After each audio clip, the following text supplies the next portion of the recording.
자, 오늘은 제가 땅을 사서 비과세 받는 방법을 한 방에 알려드리겠습니다. 자, 만약 내가 이런 빈 땅을 샀다. 그런데 갑자기 땅값이 폭등했다. 그래서 매도를 하려고 하는데 만약 10억 이상 올랐을 때 매도를 하려고 하면 세금을 얼마 내야 되는 줄 아십니까? 만약 빈 땅이고 위에 건물이 없다. 그럼 10억, 양도 차익에 대한 세금 45%. 그 다음에 위에 건물이 없죠. 건물이 없으면 비사업용 토지로 인정이 됩니다. 자, 그러면은 10% 추가 과세를 내야 됩니다. 그러면 10억 올랐으면 총 55%. 그냥 반타작 내야 돼요. 아, 너무 심한 거 아닙니까? 그렇죠. 그런데 반타작 안 내고 그냥 세금 하나도 안 내는 방법이 있습니다. 제가 지금 다 알려드릴 건데 빈 땅으로 보면 이해가 안 되려나? 실제 사례를 그냥 하나 보여드릴게요. 조금만 올라가서. 자, 그냥 이 사례를 그냥 보는 거지 이게 꼭 이렇다 이건 아닙니다. 제 아시는 분이 평택에 갑자기 땅값이 많이 올라서 세무 컨설팅을 부동산에서 받았다더라고요. 그런데 거의 200~300 정도 줬다고 합니다. 세금을 아낄 수 있는데 200~300 만약에 든다. 일반 사람들이 당연히 쓸 수밖에 없겠죠. 자, 그런데 오늘 저는 무료로 알려드리겠습니다. 별거 아닌데 굳이 뭐 돈까지 받을 필요 있어요? 제가 하나 알려드릴게요. 자, 이런 거는 받아 적고 숙지하시는 게 좋습니다. 자, 정면에 건물 하나 보이시죠? 이게 이제 실제 부동산 디스코 보면 현재는 이제 뭔가 판넬이 지어진 것처럼 보이지만 과거에는 빈 땅이었습니다. 저는 이분이 굉장히 똑똑하다고 생각이 돼요. 과거 이력을 보면 여기가 일광읍 이천이라는 곳이거든요. 2015년에 신도시가 착공이 되고 바로 인근에 동해 남부선 여기 개통이 되었습니다. 자, 그때 2015년에 이분이 평당 349만 원에 매입을 하셨더라고요. 그때 총 금액이 2억 6,800이죠. 자, 빈 땅으로 가지고 있었는데 제 생각에는 갑자기 땅값이 많이 올랐기 때문에 아마 이분은 당황스러웠을 겁니다. 자, 그런데 지금 현재 시세는 얼마냐? 최소 못해도 평당 1,000만 원은 받을 수 있습니다. 자, 그러면 토지 면적이 77평이에요. 그러면 평당 1,000만 원에서 총 금액이 7억 7천입니다. 자, 그런데 이게 최근에 지어졌고 미래의 시세를 보면 앞으로 주변에 유리공장이 만약 바로 앞에 신축이 된다. 뭔가 공사가 진행되고 개발품이 불어버린다.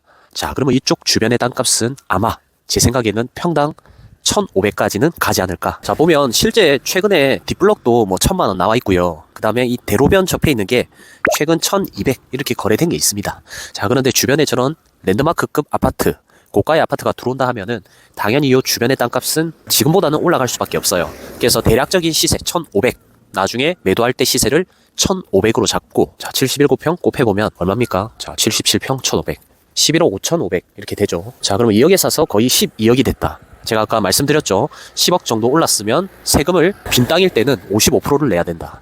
5억 5천을 세금을 내야 돼요. 자, 그럼 이걸 비과세 받으려면 어떻게 해야 되냐? 자, 빈 땅일 때 건물을 지어야 됩니다. 자, 건물을 지으면 비사업용 토지에서 사업용 토지로 인정이 되거든요. 자, 그런데 근생으로 짓는 게 아니고 주택으로 지어야 돼요. 주택으로 지어야 비과세를 받을 수 있습니다.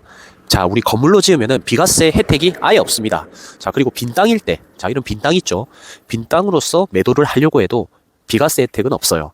자, 물론 농지, 일부 농지는 비과세를 받을 수는 있는데 굉장히 까다롭습니다. 본인이 직접 8년 동안 자경 제촌, 직접 인근에서 농사를 지어야 되고 연봉이 3,700이 넘어가면 안 되고 그리고 한 곳에서 꾸준하게 농사를 지어야 된다. 자, 일반 우리 같은 투자자들은 쉽지 않죠. 요즘에는 현황조사, 위성지도로 다 하거든요.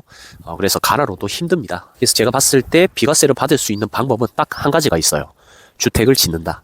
자, 그런데 주택을 지을 때 멋들어지게 저런 식으로 콘크리트로 해서 지을 필요가 있겠습니까? 전혀 그럴 필요 없습니다. 왜냐? 나는 투자자니까. 곧 팔아야 될 거니까. 자, 그럼 어떻게 지어야 되냐? 제일 싸게, 제일 대충 지으면 됩니다. 이유는 어차피 팔 거기 때문에. 굳이 돈을 많이 들일 필요가 없어요. 그리고 건폐율조차도 꽉 채워 지을 필요가 없습니다. 자, 보세요. 100평의 땅이 있으면 건폐율이 60%다. 여기가 주거지니까 60% 지을 수 있는데 굳이 팔 건데 60%꽉 채워서 지을 필요가 있습니까? 없죠? 그래서 최소 건폐율만큼만 짓는 거예요. 규정이 다 있거든요. 그 규정에 맞춰서 최소 건폐율만큼만 지으면 되는데 자, 이분은 진짜 똑똑한 게 77평 건폐율 60% 하면은 최소 40평 이상 지을 수 있는데 딱 20평만 지었습니다. 그것도 징크 파넬로 굉장히 싸게 지었다 그 말이죠. 대충 공사 금액을 예측해보니까 평당 300 정도 대충 신축해서 바닥 콘크리트 타설하고요. 외벽에 징크 파넬, 외부가 판넬로 되어 있고 안에는 스티로폼으로 되어 있습니다. 굉장히 싼 거예요 저게. 이 벽은 왜 쓰였나 모르겠네. 아무튼 샌드위치 판넬이라고 하죠. 징크 판넬로 외벽을 대충 짓고 자, 그 다음에 창호 넣고 출입문, 보일러 설치 대충 계산해보면 20평 해서 약 평당 300 잡으니까 6천만 원 필요합니다. 자, 6천만 원 주고 이렇게 지었다 보시면 돼요. 자, 물론 이거보다 더 좋겠죠. 제가 그냥 흐름을 알고자, 흐름을 알려드리고자 이렇게 말씀드리는 겁니다. 자, 그래서 정리해보면 내가 땅을 샀는데 갑자기 폭등했다. 일단 내 명의를 무주택으로 만들고요. 그 다음에 여기 땅에 최소 건폐율로 해서 제일 싸게 주택을 짓습니다. 그리고 주택을 짓고 2년을 보유해야 돼요. 그래서 이분이 똑똑한 게 예전부터 건물을 지어놓은 게 아니고 최근에 지었더라고요. 이제 곧 매도하려고 하지 않을까 좀 이렇게 생각이 되는데, 아무튼 최소 비용으로 주택을 지어서 2년간 보유 후 매도를 하게 되면 주택으로 간주되기 때문에 12억까지는 비과세를 받습니다. 쉽죠? 뭐 다 아는 사실들일 건데 모르는 사람도 꽤 많더라고요. 근데 이걸 돈을 뭐 몇백씩 주고 컨설팅 받은 사람도 많고. 자, 아무튼 이렇게 이런 방법이 있다. 요것도 뭐 대충 지어놨네. 예, 이런 식으로. 자, 대충 지어서 주택으로 비과세 세팅해서 매도하면 세금 하나도 안 내면 됩니다. 근데 잘 모르는 사람들은 그냥 팔아버려요. 우리 아버지, 부모님들 잘 모르죠. 그냥 돈 많이 준다 하면 파는데, 이 비싸게 준다 해서 파는 게 좋은 건 아닙니다. 왜냐면 그 세금 구간이 있는데 그만큼 돈을 더 내야 되거든요. 그래서 세금이 굉장히 중요합니다. 그래서 공부가 안 된 사람은 5억 5천이라는 큰 세금을 낼 것이고 남는 게 4억 5천밖에 없겠죠. 자, 그런데 공부가 된 사람은 6천을 들여서 건물을 짓고 비과세를 받습니다. 그래서 우리는 공부가 되었기 때문에 비과세를 받으셔서 더 많은 수익을 가져갔으면 좋겠습니다. 자, 오늘 영상은 여기서 마치겠습니다. 구독과 좋아요, 댓글 남겨주시면 돈이 들지 않기 때문에 저에게 큰 힘이 됩니다. 이상 강장군이었습니다. 감사합니다.